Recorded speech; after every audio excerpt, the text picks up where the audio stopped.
This copy of Xenon Valkyrie Plus was provided for free by publisher Cowcat. Roguelites are a popular genre, but just because a game is designed to be short and random doesn't necessarily mean that it's automatically going to be good, as was the case with one of the worst games that I've ever played. So it's with a sigh of relief that I can say that Xenon Valkyrie Plus is a good game. It's not great, it's not going to win any awards. Well, actually it won one award, but anyway. It's a game that you won't feel bad for spending $10 on, and lately that's starting to feel like quite a positive. Xenon Valkyrie tells the story of a futuristic Earth under threat by the witch Lumila, who's attempting to resurrect the god Deftos to bring destruction and ruin to humanity. Three warriors, Alona, Reyna, and New, are the last hope for humanity as they make their way to the Giga Cocoon where Deftos sleeps. There's not a whole lot of storytelling or characterization, but there is a ton of world building and little bits of lore spread throughout. The game starts with a cutscene in an open green pasture and a massive stone tablet, despite being in the far-off future. And then the first area of the game is called the Ancient Tech Forest. It reminds me a lot of Phantasy Star, which also mixed medieval fantasy with science fiction. The witch Lumila is also mentioned to have gained control of an army of robots thanks to her powerful hacking abilities, but it comes off more like a magic spell rather than anything logical or scientific. I love how effectively this game manages to blur the lines between its settings without skipping a beat, and the presentation is helped along by the graphics and music, which are both absolutely stellar and were a big part of what kept me coming back for more. The pixel art is absolutely gorgeous. It's impressive how distinguishable the smaller characters are from each other, while the larger bosses are suitably intimidating. Little details in each area, like the looming Giga Cocoon or the little statues in the fire level, go a long way towards making each section memorable. There are so many different palettes for all the little blocks that make up the environment, which keeps the game visually stimulating. However, this also makes it easy for pieces to get lost in the clutter and blend into the background, causing the player to accidentally bump into a seemingly invisible wall or ceiling. But that rarely becomes a serious issue.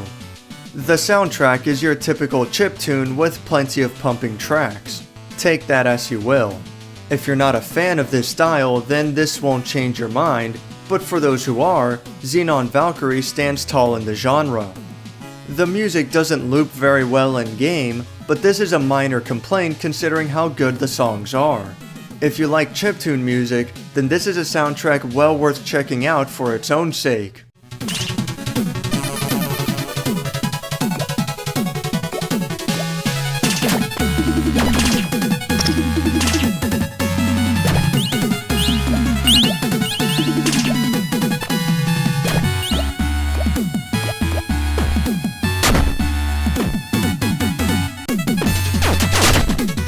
The gameplay is, unfortunately, Xenon Valkyrie's weakest point.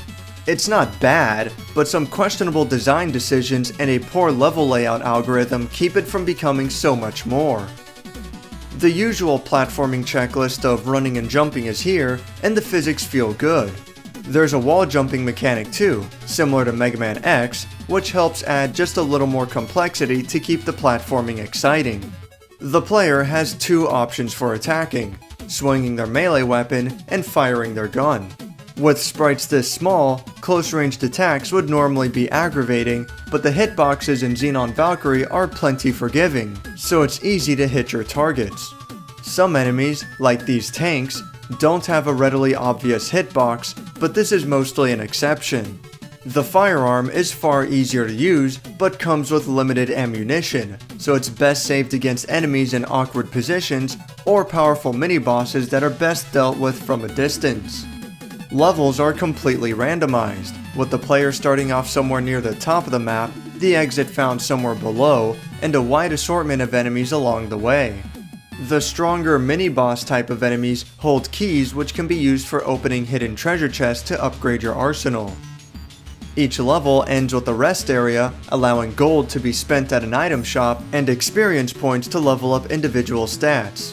Every 2 levels features a boss battle, and after 8 levels, the game ends. 3 playable characters are on offer, plus a secret 4th character, each with their own stats and special abilities. So far it all sounds good, but a few shortcomings keep this game from being anything special. For starters, the base game mechanics and controls never change. Unlike some of the more popular roguelites that dominate the genre, Xenon Valkyrie is extremely static. The new weapons acquired from treasure chests might look different, but they all perform exactly the same. Only the damage numbers change and nothing else. The random algorithm that builds the levels is way too random. It's not uncommon at all to find enemies and items stuck inside walls. There isn't even that much of a difference between the playable characters. Varied starting stats don't mean much when each individual stat can be increased along the way. In fact, the idea of customization through leveling up is kind of pointless in this game. Even with minimum ammunition, the game is still mostly passable, and most of the attack power comes from the weapon itself. So upgrading either ammo capacity or strength is something of a moot point. This places a much greater focus on health and defenses, especially later on when enemies start to hit a lot harder. So there's not much customization when half the stats aren't as important. This would leave the character-specific abilities as the only way to vary the gameplay, but Reyna's radar and New's jump boots don't compare to Alona's time bombs, which allow her to reach areas that the others can't. Not to mention that only Alona can unlock the true ending anyway, so you're mostly going to be playing as her. The bosses are shockingly disappointing.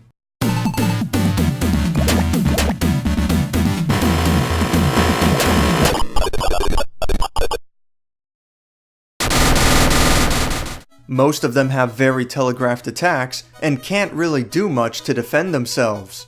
Since it's pretty easy to die in this game, the player will likely lose the first couple of times to a new boss. But once the battle is properly understood, it's easy to win pretty much every time with minimal effort.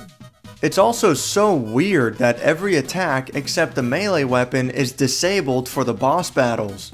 No guns, no grenades, no special abilities. What's the point of all these attack options if I'm limited in what I can do against the bosses? The final 2 bosses are especially strange cases. Getting that far is an absolute gauntlet the first time around, and the penultimate boss bombards the player with unusual attacks. With enough tries, the attack patterns become clear, but it's always obnoxious to have to start all over again when it doesn't exactly feel fair. And then the hidden, true final boss suddenly turns the game into a bullet hell shoot 'em up, completely out of nowhere. The whole screen is filled with projectiles, and getting hit once is a game over. It's totally ridiculous. Again, once you know what to expect, it's really easy, but the first time around feels like nonsense. One of the problems with the roguelite genre is that they're short and simple, so although they're easy to go through once they've been figured out, that also means that they don't have a whole lot of longevity to them. That's why the more popular ones, like Binding of Isaac, Rogue Legacy, Crypt of the Necrodancer, and Spelunky, among others, emphasize a lot of randomness in their design, as well as plenty of items that can alter a playthrough at a moment's notice. In Spelunky, for example, a player who has acquired a surplus of ropes but pretty much no bombs will play drastically differently from the vice versa. Same goes for the Crypt of the Necrodancer player who picks up a spear instead of a broadsword, or a Binding of Isaac player who gets the number 1 power-up instead of chocolate milk. And that's nothing to say for those games that have multiple playable characters with vastly different playstyles. Xenon Valkyrie has none of that. The player gets grenades that they can use to blow up walls and carve new paths, but they are very limited and very rare, to the point where, honestly, they don't serve much of a purpose in the game at all, especially when the character Alona has that time bomb that's only limited to a cooldown timer, and essentially acts like infinite grenades. So what's the point? If there were a variety of weapons with, let's say, different sizes and attack speeds, then that would go a long way towards making the game a lot more dynamic. But instead, the only major dice rolls in this game come in the form of level layout and enemy placement, neither of which are particularly great. I know I just tried my best to tear this game a new one right now, but it's not as bad as it sounds, and this is really more of the kind of thing that I was hoping for from all these past indie titles that I've been reviewing. Xenon Valkyrie hits all the bullet points required to pass as a legitimately fun game. The physics and controls are tight and consistent.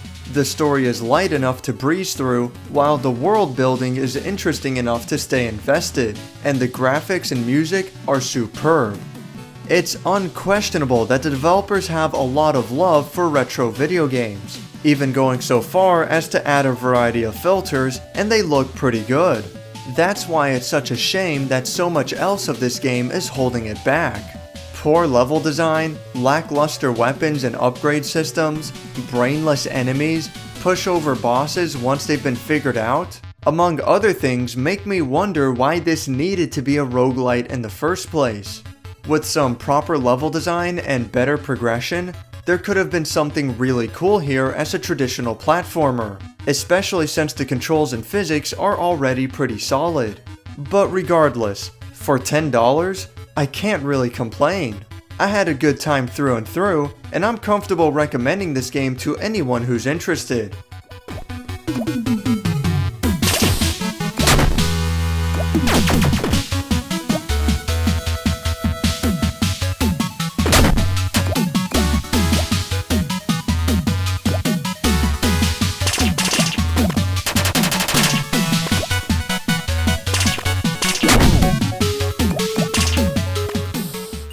Thank you for watching my review on Xenon Valkyrie Plus. If you would like to be updated on my future videos, you can subscribe to my YouTube channel, follow me on Twitter, or check out my page on Critic.